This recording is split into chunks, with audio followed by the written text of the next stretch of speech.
ಶ್ರೀಗುರುಭ್ಯೋ ನಮಃ ಪರಮಗುರುಭ್ಯೋ ನಮಃ ಶ್ರೀಮದಾನಂದತೀರ್ಥಭಗವತ್ಪಾದಾಚಾರ್ಯಗುರುಭ್ಯೋ ನಮಃ ಶ್ರೀ ವೇದವ್ಯಾಸಾಯ ನಮಃ ಹರಿ ಓಂ ಸೃಷ್ಟಿಸ್ಥಿತ್ಯಪ್ಯಯಃ ನಿಯತಿದೃಶಿತಮೋ ಬಂಧಮೋಕ್ಷಾಶ್ಚ ಯಸ್ಮಾತ್ತಸ್ಯ ಶ್ರೀ ಬ್ರಹ್ಮರುದ್ರ ಪ್ರವೃತ್ತಿಚರಣರ ದ್ವಿಸಹಸ್ರಾತ್ಮಕಸ್ಯ ವಿಷ್ಣೋರ್ವಸ್ತಾ ಸಮಸ್ತಾಃ ಸಕಲಮುನಿಂದಿ ಸರ್ವದೋಷವ್ಯಪೇತಃ ಪೂರ್ಣಾನಂದ ಅವ್ಯಯೋ ಯೋ ಗುರುರಪಿ ಪರಮಶ್ಚಿಂತಯೇತಂ ಮಹಾಂತಂ ಜನ್ಮಾದ್ಯಸ್ಯ ಯತೋನ್ಮಯಾದಿತರತಶ್ಚಾರ್ಥೇಷು ವಿಘ್ನಸ್ವರಾಟ್ ತೇನೇ ಬ್ರಹ್ಮರುಧಾಯ ಆದಿಕವೇಯಂ ಹ್ಯಂತಯಂ ಸೂರಯಃ ತೇಜೋ ವಾರಿಮೃದಾಂ ಯಥಾ ವಿನಿಮಯೋ ಸರ್ಗೋ ಮೃಷಾ ಧಾಮ್ನಾ ಸ್ವೇನ ಸದಾ ನಿರಸ್ತಕುಹಕಂ ಸತ್ಯಂ ಪರಂ ಧೀಮಹಿ ಯಾಂ ಯಾಂ ಪರೇಷು ಹೃದೈವ ಕರೋತಿ ಲೀಲಾಂ ತಾಂ ತಾಂ ಕರೋತ್ಯನ ತಥೈವ ರಮಾಪಿ ದೇವಿ ನೈತಾವದಸ್ಸ ಪರಮಸ್ಸ ತಥಾರಮಾಯಾಃ ದೂಷೋಣುರಪ್ಯನ ವಿಚಿನ್ತ್ಯ ಗುರುಃ ಪ್ರಭೂಯತ್ ಬುದ್ಧಿರ್ಬಲಂ ಯಶೋಧೈರ್ಯಂ ನಿರ್ಭಯತ್ವಂ ಅರೋಗತ ಅಜಾಡ್ಯಂ ವಾಕ್ಪಟುತ್ವಂ ಚ ಹನುಸ್ಮರಣಾತ್ ಭವೇತ್ ಭವತಿ ಯದನುಭಾವಾದೇಡಮುಖೋऽಪಿ ವಾಗ್ಮಿ ಜಡಮತಿರಭಿಜಂತಿರ್ ಜಾಯತೆ ಪ್ರಾಜ್ಞಮೌಲಿಃ सकलवचनचेतो देवता भारती सा मम वचसि सत्तां सन्निधिं मानसे च यस्य वा कामधेनुर्नः कामितार्थान् प्रयच्छति सेवेतं जयोगीन्द्रं कामबाणः चिदं सदा पूज्याय राघवेन्द्राय सत्यधर्मरताय च भजतां कल्पवृक्षाय नमतां कामधेनवे सत्याविघ्नकराभ्योत्तान् पञ्चाशद्वृषभोजगां सत्यप्रमदतीर्थार्यां नोविन्यासदार्थं समाश्रित गुरुं भक्त्या महाविश्वासपूर्वकं निक्षिपेत् सर्वभारांश्च गुरो श्रीपादपङ्कजे श्रीगुरुभ्यो नमः हरि ओं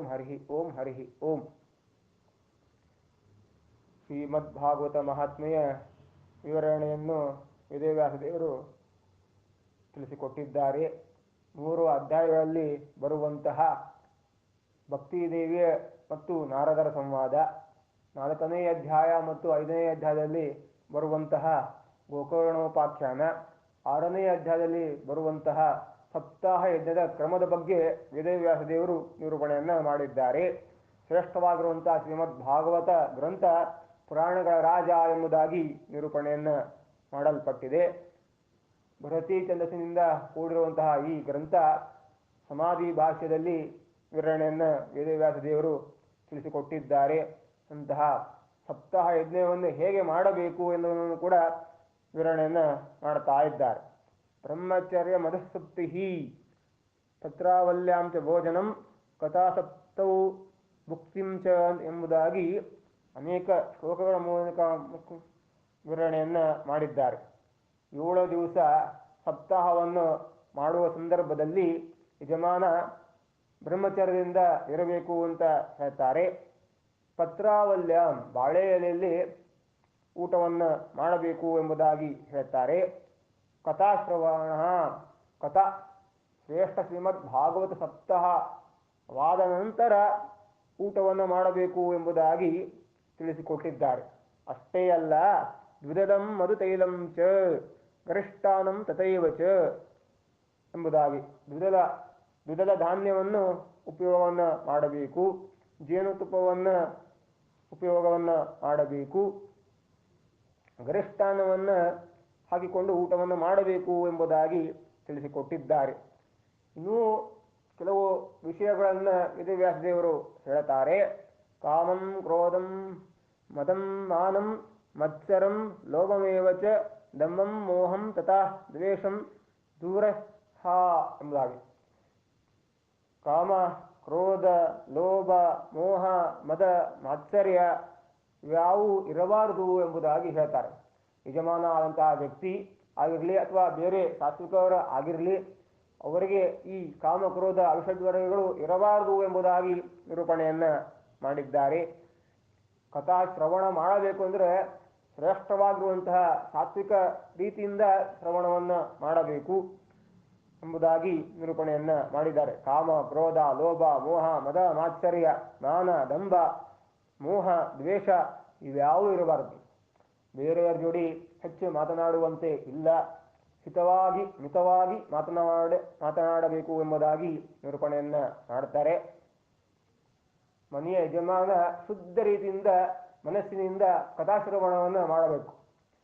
ಬರೀ ಕಥಾಶ್ರವಣ ಅಷ್ಟೇ ಅಲ್ಲ, ಕಿಂತು ದೇವರ ನೈವೇದ್ಯ ಅನ್ನೇ ಮಾತ್ರ ಸ್ವೀಕಾರವನ್ನು ಮಾಡಬೇಕಂತೆ. ಬೇರೆ ಯಾವುದೇ ಪದಾರ್ಥವನ್ನು ತರಿಸಿಕೊಂಡು ಊಟವನ್ನು ಮಾಡುವಂತೆ ಇಲ್ಲ ಎಂಬುದಾಗಿ ಹೇಳ್ತಾರೆ.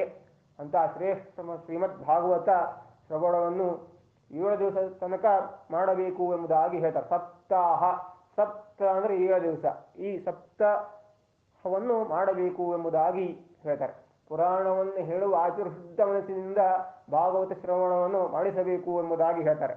ಶ್ರವಣ ಮನನ ನಿಧಿಧ್ಯಾಸನ ಎಂಬುದಾಗಿ ನಿರೂಪಣೆಯನ್ನ ಮಾಡಿದ್ದಾರೆ.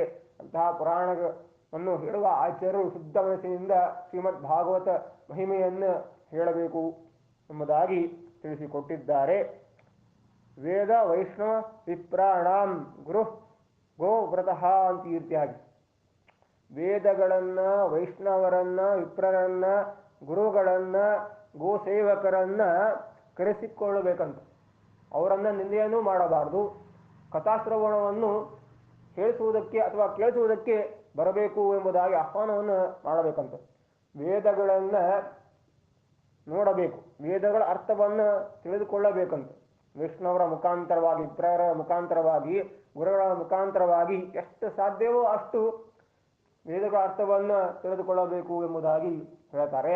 ಭಗವಂತನ ಭಗವದ್ಭಕ್ತರ ಮಹಿಮೆಯನ್ನು ತಿಳಿದುಕೊಳ್ಳಬೇಕು ಎಂಬುದಾಗಿ ನಿರೂಪಣೆಯನ್ನ ಮಾಡಿದ್ದಾರೆ. ಸ್ತ್ರೀಯರು ಅವರನ್ನು ಕರೆಸಬೇಕು ಎಂಬುದಾಗಿ ಹೇಳ್ತಾರೆ. ಇನ್ನು ಶ್ರೀಮದ್ ಭಾಗವತ ಸಪ್ತಾಹವನ್ನು ವೇದಗಳ ನಾಸ್ತಿಕರು ಇರ್ತಾರಲ್ಲ, ಆ ನಾಸ್ತಿಕರನ್ನ ಕರೆಸಬಾರದು ಅಂತ ಇರ್ತಾ ಹೇಳ್ತಾರೆ. ನಾಸ್ತಿಕರನ್ನ ಕರೆಸಿಕೊಳ್ಳಬಾರದು, ಕರೆಸಿಕೊಂಡು ಅವಮಾನವನ್ನು ಮಾಡಬಾರಂತ. ಮನೆಯ ಯಜಮಾನ ಬೇರೆಯವರ ಮುಂದೆ ಕರೆಸಿಕೊಂಡು ಅವಮಾನವನ್ನು ಮಾಡಿಸಬಾರದು ಎಂಬುದಾಗಿ ಹೇಳ್ತಾರೆ.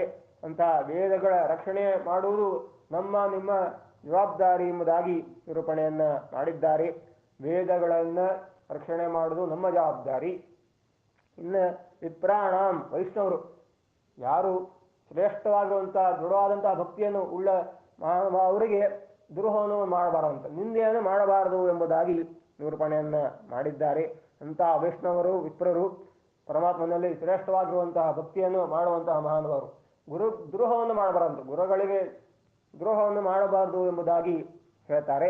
ಇನ್ನು ಆಕಳಿನ ಸೇವೆಯನ್ನು ಮಾಡುವಂತಹ ಸೇವಕರು ಇರ್ತಾರಲ್ಲ, ಅವರನ್ನು ಕೂಡ ನಿಂದೆಯನ್ನು ಮಾಡಬಾರದು ಎಂಬುದಾಗಿ ನಿರೂಪಣೆಯನ್ನ ಮಾಡಿದ್ದಾರೆ. ಅಂತಹ ಸ್ತ್ರೀಯರನ್ನ, ಸಾತ್ವಿಕವಾಗಿ ಮುತ್ತೈದೆಯರು ಅಂತ ಇದ್ದಾರಲ್ಲ, ಅವರನ್ನ ನಾವು ಸ್ಮರಣೆಯನ್ನ ಮಾಡಬೇಕು ಯಾವಾಗಲೂ ಕೂಡ. ಅಂತಹ ಶ್ರೇಷ್ಠ ಮುತ್ತೈದೆಯರೇ ಇರ್ತಾರಲ್ಲ, ಅಂಥವರನ್ನು ಕೂಡ ನಿಂದೆಯನ್ನು ಮಾಡಬಾರದು ಎಂಬುದಾಗಿ ನಿರೂಪಣೆಯನ್ನ ಮಾಡಿದ್ದಾರೆ. ಹೃದಸ್ವಾಲ ಅಂತಜಃ ಮ್ಲೇಂಛಃ ಎಂಬುದಾಗಿ ಹೇಳ್ತಾ ಇದ್ದಾರಂತೆ. ಅಂಥವರನ್ನ ಕರೆಸಿಕೊಂಡು ಉಪದೇಶವನ್ನ ಮಾಡಿಸಿಕೊಳ್ಳಬಾರದಂತೆ. ಹೃದಸ್ವಾಲೆಯರು, ಅಂತಜರು, ವೇದಗಳನ್ನೇ ನಂಬಲಾರದೆ ಇರುವಂತಹ ವ್ಯಕ್ತಿಗಳನ್ನ ಕರೆಸಿಕೊಳ್ಳಬಾರದು ಎಂಬುದಾಗಿ ಹೇಳ್ತಾರೆ. ಇನ್ನು ಸತ್ಯಂ ಶೋಚಂ ದಯಾ ಮೌನಂ ಆರ್ಜವಂ ವಿನಯಂ ತಥಾ ಉದಾರ ಮಾನಸಂ ತದ್ವತ್ ಎಂಬುದಾಗಿ ಹೇಳ್ತಾರೆ. ಸತ್ಯದಿಂದ ಇರಬೇಕು, ಶೌಚದಿಂದ ಇರಬೇಕು, ದಯಾ, ಮೌನ, ಆರ್ಜವ, ವಿನಯದಿಂದ ಇರಬೇಕು ಎಂಬುದಾಗಿ ವಿವರಣೆಯನ್ನ ಮಾಡಿದ್ದಾರಂತೆ. ಶ್ರೀಮದ್ ಭಾಗವತ ಕಥಾ ಶ್ರವಣ ಅಷ್ಟು ಶ್ರೇಷ್ಠವಾದದ್ದು ಎಂಬುದಾಗಿ ತಿಳಿಸಿಕೊಟ್ಟಿದ್ದಾರೆ. ಅಂತಹ ಶ್ರೇಷ್ಠವಾಗಿರುವಂತಹ ಶ್ರೀಮದ್ ಭಾಗವತವನ್ನ ಈ 7 ದಿವಸ ಯಾರನ್ನು ಕರೆಸಬೇಕು, ಯಾರನ್ನು ಕರೆಸಬಾರದು ಎಂಬುದಾಗೂ ಕೂಡ ನಿರೂಪಣೆಯನ್ನ ತಿಳಿಸಿಕೊಟ್ಟಿದ್ದಾರೆ. ನಾಸ್ತಿಕರನ್ನ ಶ್ರೀಮದ್ ಭಾಗವತ ಗ್ರಂಥಕ್ಕೆ ಕರೆಸಿಕೊಳ್ಳಬಾರದು.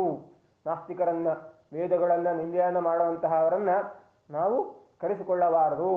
ಸಾತ್ವಿಕರು, ಪುರಾಣವನ್ನು ಶ್ರವಣವನ್ನು ಮಾಡಿಸುವಂತಹ ವ್ಯಕ್ತಿಗಳನ್ನು ಯಾರಿದ್ದಾರೆ ಎಲ್ಲರನ್ನೂ ಕೂಡ ಕರೆಸಬೇಕು ಎಂಬುದಾಗಿ ಹೇಳ್ತಾರೆ. ಅಂತಹ ಪುರಾಣಗಳ ಮಹಿಮೆಯ ಬಗ್ಗೆ ತಿಳ್ಕೊಂಡಂತಹ ಮಹಾನುಭಾವರು ಇರ್ತಾರ, ಅವರನ್ನ ಕರೆಸಬೇಕು ಎಂಬುದಾಗಿ ಹೇಳಿದ್ದಾರೆ. ದರಿದ್ರಷ್ಟ ಕ್ಷಯರೋಗಿ ನಿರ್ಭಾಗ್ಯ ಪಾಪಕರ್ಮವಾನ್ ಅನಪತ್ಯೋ ಮೋಕ್ಷ ಕಾಮಃ ಎಂಬುದಾಗಿ ಮತ್ತೆ ವೇದವ್ಯಾಸದೇವರು ಹೇಳ್ತಾರೆ. ಬಡತನ ಇದ್ದಂತಹ ವ್ಯಕ್ತಿಗಳನ್ನು ಕರೆಸಬೇಕಂತೆ.